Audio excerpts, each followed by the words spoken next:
சாயிராம். இந்த உலகிற்கு உன்னை மிக மிக அழகாகவே காட்டிக்கொண்டிருக்கிறாய். எதுவுமே தெரியாதது போல, வாழ்க்கையில் எந்த கஷ்டமும் இல்லாததைப் போல, சிறகடித்து பறக்கும் பட்டாம்பூச்சியைப் போல உன் வாழ்க்கையில் நீ அழகாக, மிக மிக அழகாக வாழ்ந்து கொண்டிருப்பதாக உலகிற்கு காட்டிக் கொண்டிருக்கிறாய். ஆனால் உள்ளே உன் மனமெல்லாம் உடைந்து கதறி அழுது கொண்டிருப்பதை என்னிடம் மறைக்கலாம் என்று நினைக்காதே என் பிள்ளையே. உனக்கென்ன குறை? உனக்கு எல்லாமே நன்றாகவே அமைந்திருக்கிறது. உன் வாழ்க்கை சந்தோஷமாகவே போய்கொண்டிருக்கிறது, நகர்ந்து கொண்டிருக்கிறது. வாழ்க்கையில் உனக்கு வேறென்ன வேண்டும்? நீதான் மிக மிக நன்றாக இருக்கிறாயே என்று உன்னை சுற்றி இருப்பவர்கள் எல்லாம் கூறும் பொழுது அதையும் கேட்டுக்கொண்டு சந்தோஷமாக இருப்பது போல எப்படி உன்னால் நடிக்க முடிகிறது? உன் மனதிற்குள் என்ன ஓட்டம் ஓடுகிறது? உன் மன குமுறல்தான் என்ன? உன் கண்ணீரின் வடிவம் என்ன? அதன் நிறம் என்ன என்பது அனைத்தையும் நான் ஆராய்ந்து கொண்டுதான் இருக்கிறேன். முன்பெல்லாம் எதற்கெடுத்தாலும் எது நடந்தாலும் வானமே இடிந்து உன் தலையில் விழும் சூழ்நிலை வந்தாலும் எதற்குமே அஞ்ச மாட்டாய். கண்ணீரை மறந்தும் கூட வெளியே வரவிடமாட்டாய். ஆனால் இப்பொழுது உன் மனவேதனையால் மற்றவர்கள் முன் சந்தோஷமாக இருப்பதைப் போன்று காட்டிக்கொண்டிருப்பதால் அந்த கண்ணீரின் ஆழத்தையும் அந்த கண்ணீரின் அருமையையும் இப்பொழுது நீ உணர்ந்திருக்கிறாய். பிள்ளையே, கண்ணீரே கண்களில் இல்லாதது போல வற்றி போகும் அளவிற்கு உன்னால் முடிந்தவரை அழுதுவிட்டாய். ஆனால் தனிமையில் நீ வடித்த கண்ணீரை யாருமே பார்க்கவில்லை என்று நீ நினைத்து கொண்டிருக்கிறாய். ஆனால் உன் சாயப்பாவின் சகலமும் அறிந்தவர். நீ செய்வது, நீ எண்ணுவது, நீ மனதால் நினைப்பது எல்லாமே எனக்கு தெரியும். கவலைப்படாதே என் பிள்ளையே. உன் கண்ணீருக்கு பதில் சொல்லும் நேரம் வந்துவிட்டது. நீ தனிமையாக வடித்த அத்தனை கண்ணீருக்கும் உனக்கான பதிலை நான் உனக்கு கொடுப்பேன். உன்னுடைய சோதனையான காலத்திலிருந்து, மனவேதனையான அந்த காலத்திலிருந்து உன்னை வெகு தொலைவிற்கு நான் உன்னை கூட்டிச் செல்லப் போகிறேன். இனி உன் வாழ்க்கையில் நீ மற்றவர்களுக்கு முன்பால் சந்தோஷமாக இருப்பதைப் போல காட்டிக்கொண்டிருந்தாயே, அந்த வாழ்வு நிஜமாகவே நிஜமாகப் போகிறது. மற்றவர்களுக்கு முன்னால் மட்டுமே நீ சந்தோஷமாக இருப்பதைப் போல காட்டிக்கொண்டிருந்தாய் அல்லவா? அந்த சந்தோஷம் எப்பொழுதுமே உனக்கு நிரந்தரமாக கிடைக்கப் போகிறது. தனிமையிலும் நீ அந்த சந்தோஷத்தை உணரதான் போகிறாய். இனி கண்ணீர் என்ற சொல்லிற்கே உன் வாழ்க்கையிலே இடமில்லை. இதுநாள் வரை மானம், அவமானம், இன்பம், துன்பம், கஷ்டம், வேதனை, சோதனை அனைத்தையும் பார்த்துவிட்டாய். இனி உன் வாழ்வில் எல்லாமே மாற்றம் காலமாக வரப்போகிறது. இனி உன் வாழ்க்கையில் மாறப்போகும் அந்த நிகழ்வுகளை பார்த்து நீயே ஆச்சரியத்தால் திளைத்து நிற்கப் போகிறாய். இதுதான் உன் வாழ்வில் நடக்கப் போகிறது. கண்ணீரற்ற வாழ்வை வரமாகவே பெறப்போகிறாய். உன் சாயப்பா கைகளிலிருந்து அள்ள அள்ள குறையாத வரமாகவே நீ அதை பெற்றுக்கொள்ளப் போகிறாய். உன் மனம் வேதனையால் உடைந்து விட்டதை, நீ மனக்குமுறல்களால் போராட்டப்பட்டு கொண்டிருப்பதை நான் அறிவேன் பிள்ளையே. உன் வாழ்க்கையை சீர்படுத்த, உன் கண்ணீரை துடைக்க இதோ உன் சாயப்பா வந்துவிட்டேன். உன் வாழ்க்கையில் மங்களம் உண்டாகப் போகிறது. பொற்காலம் உனக்காகவே காத்து கொண்டிருக்கிறது. இது நடக்கும், நிச்சயமாக நடக்கும். இன்னும் கொஞ்சம் காலம் பொறுத்துக்கொள் என் கண்மணியே.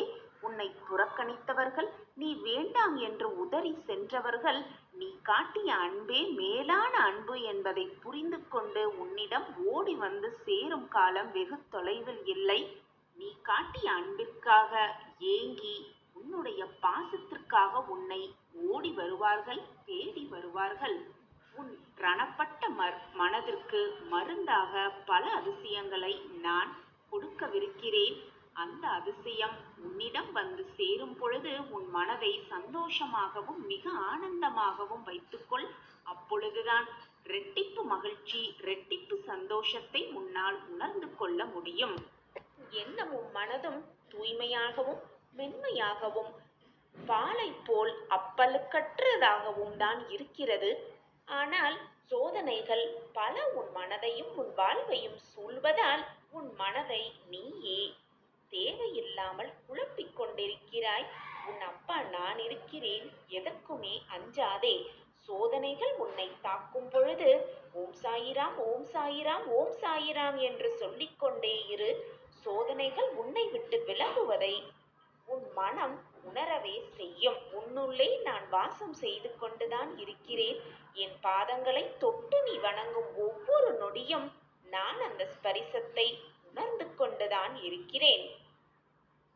படி ஒவ்வொரு முறையும் நீ என் காலை தொட்டு வணங்கும் பொழுது உன்னுடைய வெற்றி நிச்சயமாக உன் அருகில் வந்து கொண்டே இருக்கிறது என்பதை முதலில் புரிந்து கொள். உன் அப்பா நான் இருக்கிறேன்.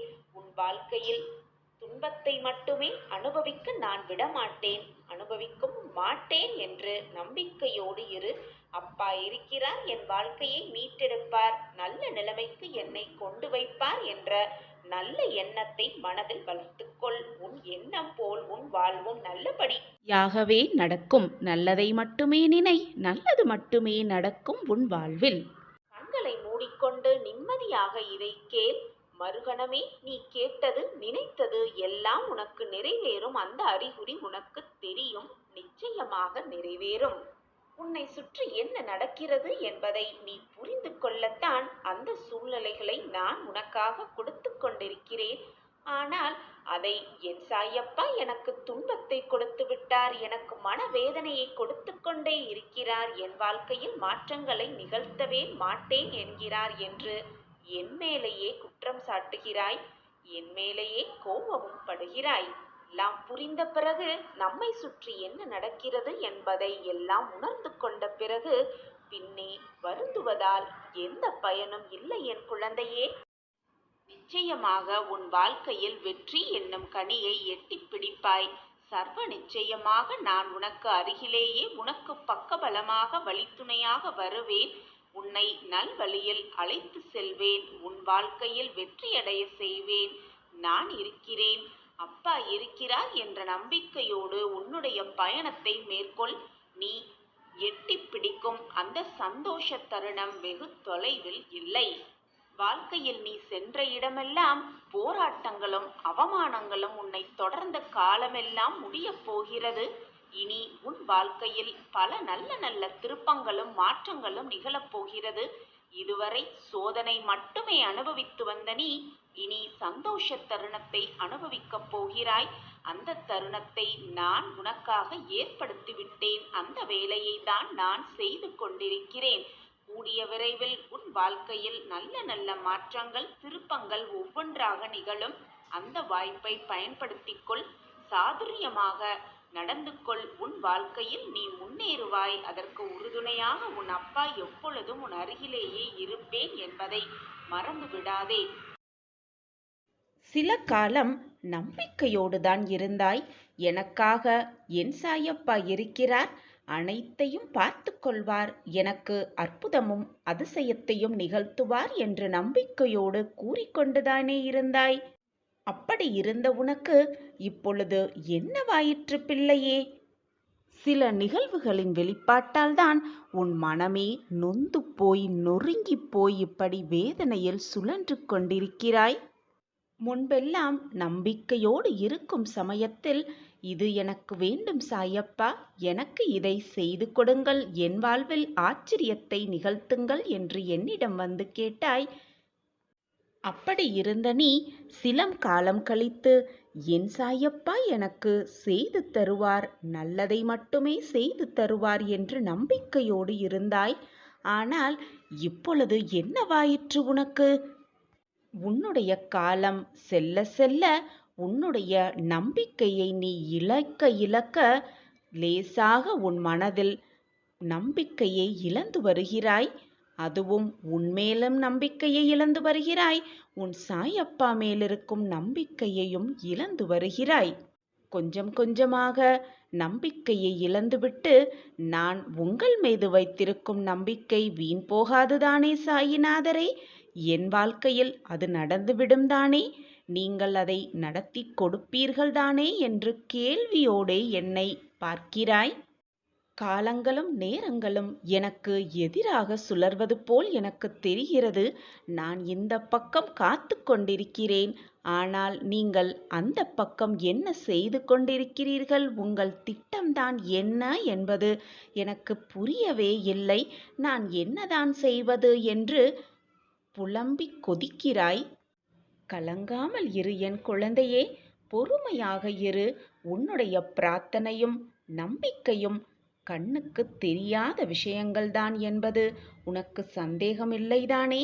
ஆனால் நிகழவே முடியாத விஷயத்தையும் நிகழ்த்தி காட்டும் வல்லமையும் வலிமையும் உடையவை அவை இரண்டும். பிரார்த்தனை செய்து கொண்டே இரு, நம்பிக்கையோடு இரு. உனக்கானது நடக்கவே நடக்காது என்று, நிகழவே நிகழாது என்று நீ நினைத்த விஷயத்தையும் நான் முடித்து காட்டுவேன். நான் இருக்கும்போது நீ தேவையில்லாமல் கவலைப்படுவதோ வருத்தப்பட வேண்டிய அவசியமே இல்லை. தைரியமாக இரு. மனதுக்குள் அழுது கொண்டிருக்கும் உன்னோடு உன் சாயப்பா பேச வந்திருக்கிறேன். வெளியில் சிரித்து கொண்டும் மனதுக்குள் அழுது கொண்டிருப்பது எனக்கு தெரியாமலா போய்விடும்? உன்னுடைய விதி மாறும் தருவாயில் நிச்சயமாக இது உன் கண்களுக்கு படும். நீ நிச்சயமாக இதை கேட்பாய். தவிர்க்கு விட்டுவிடாதே. கண்டிப்பாக கேட்பாய்தானே? சந்தோஷமாக இருக்கிறாய்தானே? மனமகிழ்வோடு வாழ்ந்து கொண்டிருக்கிறாய்தானே? முகத்தை மிக ஆனந்தமாக வைத்துக்கொண்டு சந்தோஷமாக வாழ்வது போல் மிக நன்றாகவே நடிக்கிறாய்.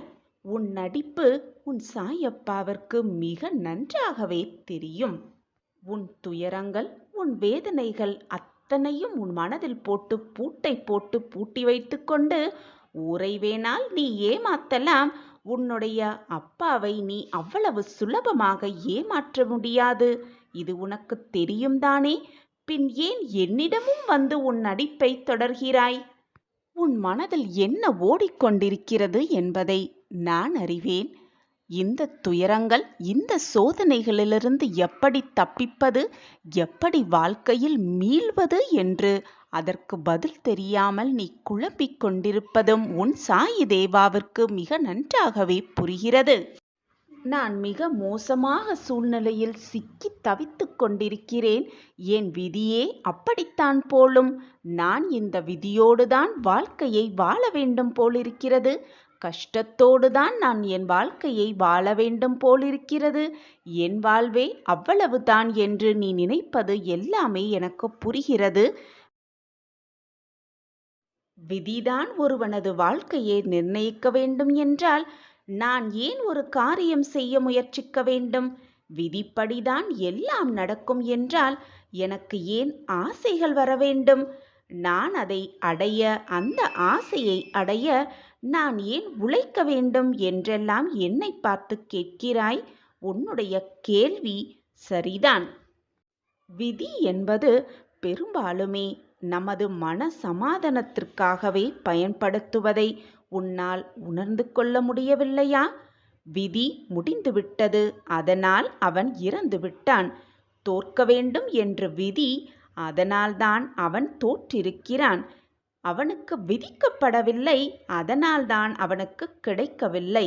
அவன் விதி நன்றாக இருக்கிறது, அதனால்தான் அவன் மிக சந்தோஷமாகவும் நிம்மதியாகவும் வாழ்கிறான் என்று சமாதானம் செய்து கொள்வதற்காகவே தான் விதியை அனைவரும் பயன்படுத்துகின்றனர். விதி என்பது மிக வலியதுதான். நமக்கு எது விதிக்கப்பட்டதோ அது அப்படியே நடக்கும். நமக்கு விதிக்கப்பட்டதை எண்ணி கவலைப்படாமல் நமக்கான கடமையை செய்து கொண்டே இருக்க வேண்டும். நமக்கு எப்பொழுது என்ன கொடுக்க வேண்டும், எதை கொடுக்க வேண்டும், நம் வாழ்க்கையில் நம் மனதை எப்படி மாற்ற வேண்டும், வாழ்க்கையில் எப்படி வெற்றியடைய வைக்க வேண்டும் என்பது நம் சாயப்பாவிற்கு நன்றாகவே தெரியும். நாம் அதை நினைத்து எதை நினைத்தும் கவலைப்பட வேண்டிய அவசியமே இல்லை. வருவது வரட்டும் என்று நம்மளுடைய அன்றாட கடமைகளை செய்து கொண்டே இருக்கலாம். நமக்கு கிடைக்க வேண்டியதை நம்மிடம் கொண்டு வந்து சேர்க்கும் பொறுப்பை நம் சாயப்பாவிடம் ஒப்படைத்துவிட்டு ஒரு ஊரில் ஒரு அந்தணர் வாழ்ந்து வந்தார். அவர் மிகவும் ஏழையாக இருந்தபோதும் பெருமாள் மீது தீவிர பக்தரோடு இருந்தார். பெருமாளுக்கு எதை படைக்காமல் தான் எதையும் உண்ணவே மாட்டார். அதேபோல் அதே ஊரில் ஒரு பணக்காரரும் வாழ்ந்து வந்தார். அவர் மிகவும் பணக்காரர். அந்த அந்தணரின் மனைவி அந்த பணக்காரரோடு தன்னுடைய கணவனை எப்பொழுதும் ஒப்பிட்டு அவர் எவ்வளவு அதிகமாக பணத்தை சம்பாதித்து சந்தோஷமாக வாழ்கிறார், நீங்கள் ஏன் இப்படி இருக்கிறீர்கள் என்று எப்பொழுதுமே தன் கணவரை குறை கூறிக்கொள்வதுதான் அந்த மனைவியின் வேலையாகவே இருந்தது. இதை கேட்டு கேட்டு சலிப்படைந்த அந்த அந்தணர் தானும் அதிகமாக பொருள் ஈட்டலாம் என்று பிரயாணத்தை தொடங்கினார். வெளியூருக்கு சென்று அதிகமாக பொருள் ஈட்ட தன்னுடைய பிரயாணத்தை தொடர்ந்து நடக்க ஆரம்பித்தார். வழியில் பெரும் சவாலான பல விஷயங்களை அவர் கடக்க வேண்டியிருந்தது. அப்படி சென்று கொண்டே இருக்கையில் புயல், மழை, வெயில் என்று எதையுமே பார்க்காமல் தன்னுடைய பிரயாணத்தை அவர் தொடர்ந்து கொண்டே இருந்தார். இதை மேலிருந்து பார்த்த பெருமாளும் மகாலட்சுமி தாயாரும், உங்களுடைய தீவிர பக்தரான அந்த அந்தணரை ஏன் இவ்வளவு காயப்படுத்தி வேதனைக்கு உள்ளாக்குகிறீர்கள் என்று பெருமாளிடம் கேட்டனாராம் மகாலட்சுமி தாயார். அதற்கு பெருமாள், இந்த ஜென்மத்தில் செல்வத்தை ஈட்டுவதற்கான வழி அவரிடம் இல்லை, செல்வத்தை அனுபவிக்கக்கூடிய வழியும் அவருக்கு இல்லை என்று கூறினாராம். இதை கேட்ட மகாலட்சுமி, செல்வத்திற்கு அதிபதியாக நான் அவருக்கு தேவையான செல்வத்தை அள்ளி அள்ளி கொடுப்பேன் என்று ஆவேசமாக கூறினாராம். இதை கேட்ட பெருமாள், நீ என்னதான் அவருக்கு அள்ளி அள்ளி கொடுத்தாலும் அதை அனுபவிக்க அவருக்கு வழி இல்லை, அவருடைய விதியும் அப்படி இல்லை என்று கூறினாராம். ஆனாலும் மகாலட்சுமி தாயாரின் ஆசைக்காக நீ இதை 2 தடவை அவருக்கு பயன்படுத்தலாம், உன்னுடைய செல்வத்தை அவருக்காக 2 தடவை நீ அதை பிரயோஜித்தப்படுத்திப்பார், அப்பொழுது தெரியும் நான் கூறுவதின் அர்த்தம் என்னவென்று என்று கூறினாராம் பெருமாள். உடனே மகாலட்சுமி தாயார் அந்த அந்தணர் நடந்து செல்லும் வழியில் ஒரு பொன் மூட்டையை போட்டாராம். அவர் போட்ட பின்பு அந்த அந்தணருக்கு ஒரு நினைவு வந்தது. நாம் இவ்வளவு சோதனைகளை அனுபவித்துக் கொண்டிருக்கிறோம், கண் இருக்கும் பொழுதே நாம் இவ்வளவு சோதனை அனுபவிக்கிறோம், கண் இல்லாதவர்கள் படும் பாடு எப்படித்தான் இருக்குமோ தெரியவில்லை, நாம் சில நேரம் கண் இல்லாதவன் போல் நடந்து பார்க்கலாம், அப்பொழுதுதான் அவர்களின் கஷ்டம் புரியும் என்று கண்களை மூடிக்கொண்டு நடக்கத் துவங்கினார். அந்தன் வழியில் அந்த மகாலட்சுமி தாயார் போட்ட பொன் மூட்டையும் இருந்தது. அதை தவிர்த்துவிட்டு அவர் கண்களை மூடிக்கொண்டு நடந்து சென்று விட்டார். உடனே மகாலட்சுமி தாயார் இதை பார்த்துவிட்டு அடுத்த பொன் மூட்டையை அவர் முன் போட்டார். அப்பொழுது அந்த அந்தணர் கண்களை திறந்து கொண்டு வந்தமையால் அந்த பொன் மூட்டை அவர் கண்ணில் பட்டது. உடனே அவர் சிந்திக்கத் துவங்கினார். இந்த பொன் மூட்டையை யாரோ தவறவிட்டு போய்விட்டார்கள், அவர்கள் மனம் இப்பொழுது எவ்வளவு வேதனையில் துடித்து கொண்டிருக்கும், எனவே நாம் இங்கேயே அமர்ந்து இந்த பொன் மூட்டையை பாதுகாக்கலாம், யாராவது தேடிக்கொண்டு வருகிறார்களா என்று பார்ப்போம், அப்படி தேடிக்கொண்டு வந்தால் அவர்களிடம் இதை பத்திரமாக ஒப்படைத்துவிட்டு பின் நம் பிரயாணத்தை தொடங்கலாம் என்று நினைத்து கொண்டு அந்த மூட்டையின் பக்கத்தில் அமர்ந்தே விட்டார். அப்பொழுது அந்த வழியில் தன்னுடைய குதிரை வண்டியில் அந்த பணக்காரர் வந்து கொண்டிருந்தார்.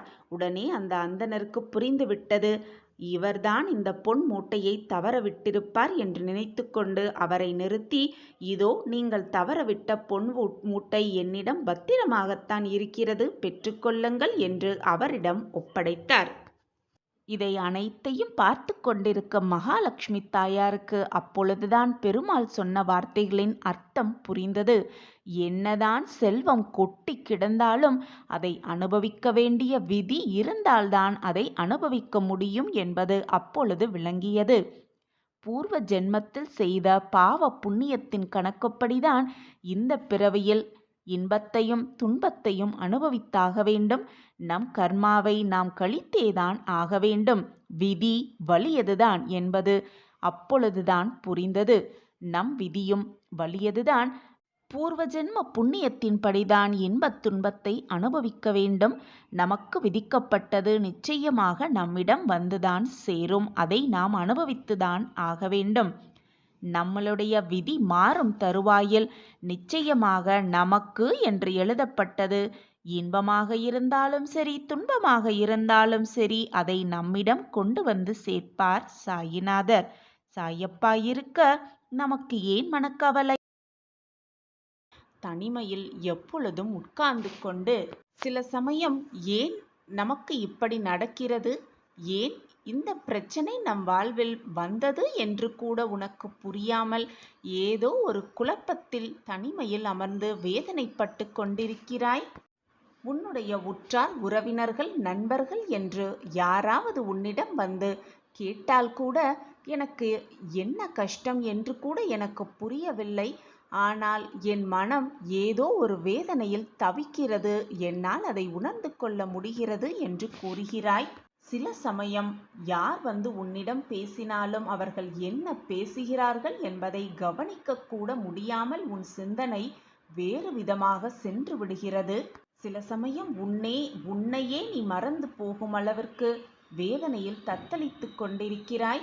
உன்னை சுற்றி யார் வருகிறார்கள், யார் போகிறார்கள், என்ன பேசுகிறார்கள், என்ன பார்க்கிறார்கள் என்பது கூட புரியாமல் தெரியாமல் மனவேதனையில் குழம்பிக் கொண்டிருக்கிறாய். நீ தனிமையாக இருப்பதே உன்னுடைய முதல் பிரச்சனை என் குழந்தையே. சில சமயம் போய் மற்றவர்களிடத்தில் உன்னுடைய வேதனையை பகிர்ந்து கொண்டுகிறாய்.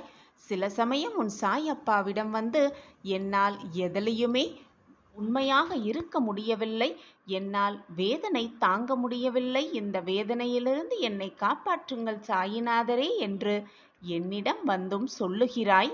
சந்தோஷமாகவும் மகிழ்ச்சியாகவும் இருந்த நீ இப்பொழுது யாரிடமும் எதையுமே சொல்வதில்லை. அனைத்தையும் மற்றவர்களிடமோ அல்லது என்னிடமோ பகிர்ந்து கொள்ள உனக்கு தோன்றவும் இல்லை. எனக்கு வந்திருக்கும் பிரச்சனைகளை யாரிடம் சொன்னாலும் அது தீர முடியாது, தீர்க்கப் போவதற்கு யாருமே இல்லை என்று நீயே தவறாக நினைத்து கொண்டு புலம்பி தவித்து உன்னையும் வேதனைப்படுத்தி கொண்டு உன் மனதையும் வேதனைப்படுத்தி கொண்டு உன்னை சுற்றி இருப்பவர்களையும் வேதனைப்படுத்தி கொண்டு இருக்கிறாய். என் தங்கமே, இது உனக்கு புரியவில்லையா? நான் இதுவரை கூறுவதெல்லாம் சரிதானே? நீ அந்த மனநிலையில்தானே இருந்து கொண்டிருக்கிறாய்? என் பிரியமே, உன்னுடைய அழகான அந்த சிரிப்பை பார்த்து எவ்வளவு நாள் ஆகிவிட்டது? கவலைப்படாதே, அனைத்தும் நிச்சயமாக மாறும். உன்னை ஆனந்தத்தில் நான் நிரப்புவேன். சந்தோஷ செய்தியை உன் காதுகளுக்கு விழும்படி செய்வேன். உன் மன மாற்றத்திற்கான வழியை நிச்சயமாக நான் உருவாக்குவேன். மனதின் பாரம் நான் உணர்ந்து கொண்டேன். நீ சொல்லிதான் எனக்கு தெரிய வேண்டும் என்றில்லை குழந்தையே. நீ ஒரு முறை நினைத்தால் போதும், உன் மனதில் நினைத்தால் கூட போதும், அனைத்தையும் நான் அறிந்து கொள்வேன். சோர்வு, தோல்வி, மனபாரம் என்று அனைத்தையும் முதலில் தூக்கி எறிந்துவிடு. உனக்கான மகிழ்ச்சியையும் சந்தோஷத்தையும் ஆனந்தத்தையும் நான் தர காத்து கொண்டிருக்கும் பொழுது ஏன் இந்த மனப்போராட்டம் உனக்குள்? பொழுதும் தெளிந்த மனதோடு இரு. ஏன் குழம்பிக் கொண்டே இருக்கிறாய்? என் அன்பு பிரியமே, உனக்கு யாரும் துணையில்லை என்று மற்றவர்கள் கூறும் பொழுது அவர்களிடம் நெஞ்சை நிமிர்த்தி கொண்டு கூறு, என் அப்பா சாய் இருக்கிறார், எனக்கு துணையாக என் அப்பா சாய் இருக்கிறார் என்று. உன்னுடைய கவலை என்ன என்பது எனக்கு நன்றாகவே தெரியும். எந்த நொடியிலும் மாற்றம் வரும். என் உயிரே, நீதான் என் பிள்ளை. நம்பிக்கையோடு இரு என் பிள்ளையே. அப்பா நான் இருக்கிறேன். கண்ணிமைக்கும் நேரத்தில் கூட காட்சிகள் மாறும். பொறுமையாக காத்திரு. உடனே மனம் நொந்து போகாதே. வாழ்க்கையை வாழ்வதே வீண் என்ற வார்த்தையை ஒரு துறை கூட மனதில் நினைக்காதே. எதிர்மறை எண்ணங்களை அறவே ஒழித்துவிடு. எப்பொழுதும் நேர்மறை எண்ணங்கள் மட்டுமே உன் மனதில் இருத்திக்கொள். உன் எண்ணம் போல், உன் சொற்கள் போல் உன் வாழ்க்கையும் நல்ல விதமாகவே மாறும். அதற்கு உன் சாய் அப்பாதான் சாட்சி. யார் உன்னை கண்ணீர் சிந்தவிட்டாலும், கவலைப்பட வைத்தாலும், வேதனைப்பட வைத்தாலும் கவலைப்படாதே. உன் கண்ணீரை துடைக்க உன் சாயப்பாதான் இருக்கிறேனே. எப்பொழுதுமே மனதை அமைதியாக வைத்துக்கொள். எதற்குமே பயப்படாதே, கலங்காதே. எல்லாம் சரியாகிவிடும். என் வார்த்தைகள் மீது நம்பிக்கை வைத்து செயல்படு.